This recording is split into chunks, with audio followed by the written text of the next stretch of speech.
Cours numéro 4 du spiritisme, les théories et les faits. Hallucination, suggestion et inconscient. En avril 1859, M. Jaubert présenta à l'Académie des sciences le cas de Mademoiselle X, âgée de 14 ans, qui était affectée depuis 6 ans de mouvements involontaires réguliers du muscle court péroné latéral droit. Un bruit sec succédait à chaque contraction musculaire. Ayant étudié ce phénomène, M. Jaubert n'hésita pas à déclarer qu'il avait déjoué le secret de ce qu'il appelait la grande comédie des esprits frappeurs. M. Jaubert avait-il observé un phénomène spirit ? Non. Il s'est contenté d'étudier un fait médical ayant une analogie lointaine avec les coups frappés et en a conclu que la cause de ce fait était la même que celle de tous les phénomènes spirites. Le péronnier, avant de prétendre avoir donné le coup de grâce au spiritisme, M. Jaubert aurait peut-être dû se pencher sur l'effet du spiritisme. Il aurait alors pu se demander comment ce cas pathologique, qu'il qualifie de rare, ait pu devenir tout à coup si commun. Comment les coups vont-ils frapper les portes, les murs, les plafonds ou quelconque endroit désigné, s'ils ont pour origine le péronnier? Comment ce muscle craqueur peut-il soulever des tables massives sans les toucher, les faire atteindre le plafond et les faire se briser en retombant? Comment le péronnier peut-il jouer des airs de guitare, composer des chants, répondre à des questions, posées mentalement, ou donner des réponses dans des langues inconnues des personnes présentes? Cet épisode illustre bien l'attitude de nombreux scientifiques quant au spiritisme. Partant avec l'idée préconçue que l'intervention des esprits n'est pas possible, ils émettent des hypothèses pour expliquer les phénomènes spirites sans les confronter à l'examen des faits. Une autre théorie consiste à mettre les phénomènes sur le compte de l'illusion des sens. Ainsi, l'observateur serait de très bonne foi. Seulement, il croirait voir ce qu'il ne voit pas. Quand il voit une table se soulever et se maintenir dans l'espace sans point d'appui, la table n'aurait pas bougé de place. On la voit en l'air par une sorte de mirage ou un effet de réfraction, comme celui qui fait voir un astre ou un objet dans l'eau, hors de sa position réelle. Cela serait possible à la rigueur, mais ceux qui ont été témoins de ce phénomène ont pu constater l'isolement en passant sous la table, ce qui paraît difficile si elle n'a pas quitté le sol. D'un autre côté, il est arrivé maintes fois que la table s'est brisée en tombant. Dira-t-on aussi que ce n'est là qu'un effet d'optique. La réalité des phénomènes étant avérée, la première pensée qui est naturellement venue à l'esprit de ceux qui les ont reconnus a été d'attribuer les mouvements au magnétisme, à l'électricité ou à l'action d'un fluide quelconque, en un mot, à une cause toute physique et matérielle. Cette opinion n'avait rien d'irrationnel, et elle aurait prévalu si le phénomène se fût borné à des effets purement mécaniques. Une circonstance, même, semblait la corroborer. C'était dans certains cas l'accroissement de la puissance en raison du nombre des personnes. Chacune d'elles pouvait ainsi être considérée comme un des éléments d'une pile électrique humaine. Ce qui caractérise une théorie vraie, nous l'avons dit, c'est de pouvoir rendre raison de tout, mais si un seul fait vient la contredire, c'est qu'elle est fausse, incomplète ou trop absolue. Or, c'est ce qui n'a pas tardé d'arriver ici.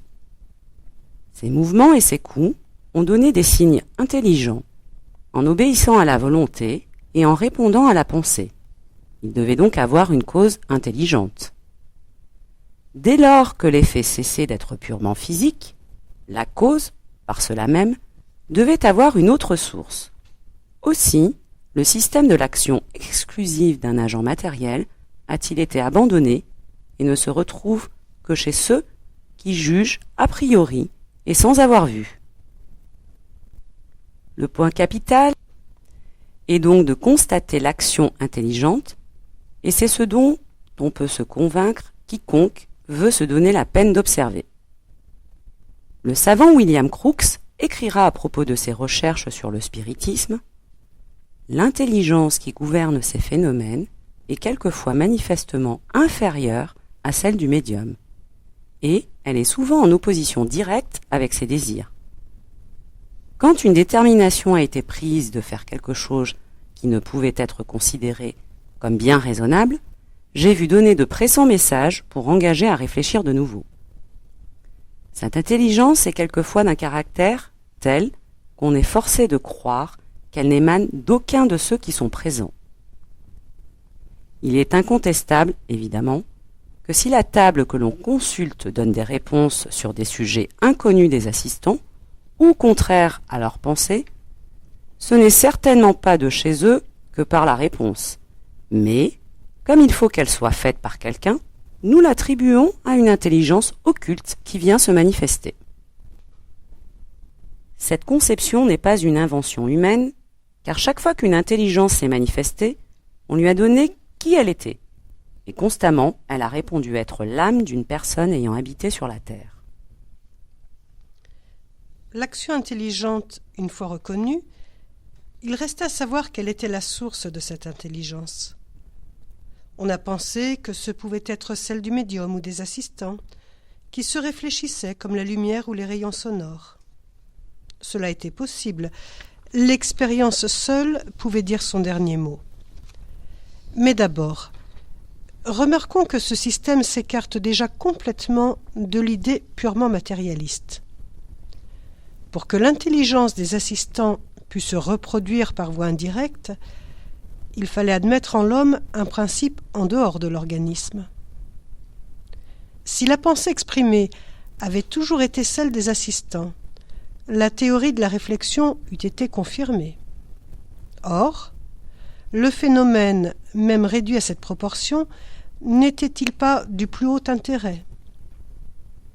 La pensée se répercutant dans un corps inerte et se traduisant par le mouvement et le bruit, n'était-ce pas une chose bien remarquable ? N'y avait-il pas là de quoi piquer la curiosité des savants ? L'expérience seule, disons-nous, pouvait donner tort ou raison à cette théorie, et l'expérience lui a donné tort, car elle démontre à chaque instant et par les faits les plus positifs que la pensée exprimée peut être non seulement étrangère à celle des assistants, mais que souvent elle y est entièrement contraire, qu'elle vient contredire toutes les idées préconçues, déjouer toutes les prévisions.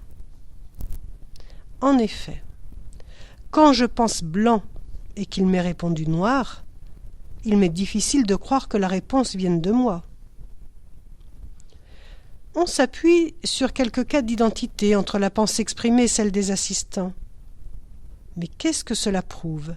Sinon que les assistants peuvent penser comme l'intelligence qui se communique.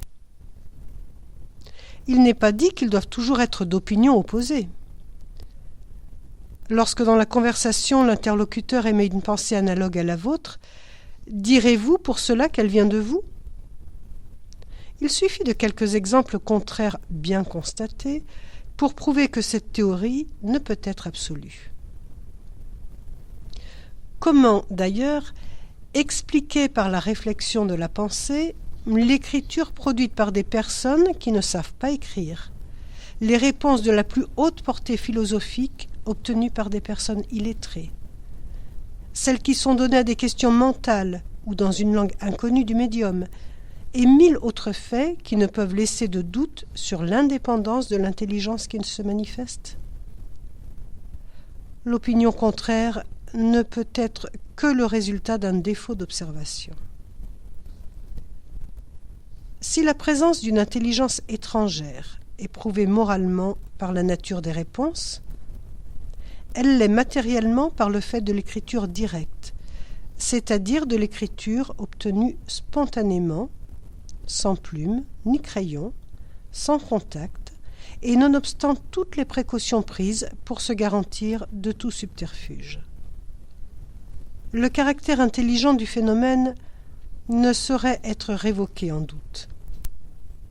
Donc il y a autre chose qu'une action fluidique. Ensuite, la spontanéité de la pensée, exprimée en dehors de toute attente, de toute question proposée, ne permet pas d'y voir un reflet de celle des assistants.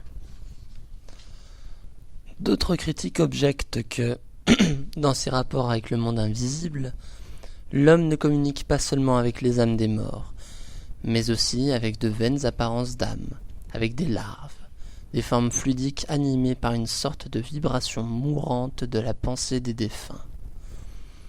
Nous verrons dans la troisième partie de cette étude intitulée « Preuve d'identité » que l'hypothèse des larves n'est nullement justifiée. Les faits démontrent, au contraire, que nous avons affaire à des âmes d'hommes ayant vécu sur la Terre. Ils ont un caractère essentiellement humain. L'action des manifestants est humaine.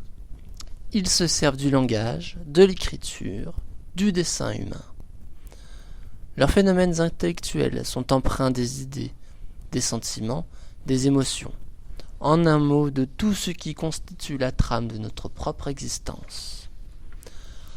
Leurs communications peuvent être de tous les degrés, depuis le trivial jusqu'au plus sublime, mais c'est encore ce qui caractérise le milieu humain. Les formes des fantômes matérialisés, les photographies, sont celles d'êtres semblables à nous, et jamais celles de démons, de larves ou d'élémentales. Ajoutez à cela tous les faits et détails d'ordre positif établissant que les manifestants ont vécu parmi les générations humaines, et vous arriverez à la certitude que le rôle attribué aux démons et aux larves dans les phénomènes spirites n'est que le produit d'une imagination déréglée. Un des faits les plus remarquables du spiritisme sont les moulages de mains et de pieds matérialisés dans la paraffine bouillante, et qui, refroidis, laissent les expérimentateurs en possession d'objets qui sont autant de témoignages de la présence et du passage d'êtres invisibles. La paraffine est fondue dans une certaine quantité d'eau bouillante. Les mains des esprits matérialisés viennent s'y tremper, puis se retirent pour se plonger ensuite dans un vase d'eau froide à la surface duquel les moules restent flottants. Leur ouverture au poignet étant plus petite que le reste de la main, il a donc fallu que celui-ci puisse se dissoudre fluidiquement pour laisser le moule intact. Une main humaine n'aurait pu se dégager sans briser l'enveloppe. Ni l'hallucination, la suggestion ou l'inconscient ne sont capables de rendre compte de ce phénomène. Seule la théorie spirite le peut. Il n'est à noter que les théories pseudo-scientifiques, telles que l'hallucination, l'inconscient ou la suggestion, pour expliquer le phénomène spirit, résultent d'une étude incomplète des faits du spiritisme. La méthode scientifique, qui consiste à confronter les théories aux faits, est souvent délaissée par les scientifiques au profit d'une méthode qui consiste à ne prendre en compte que les faits qui s'accordent avec leurs idées préconçues.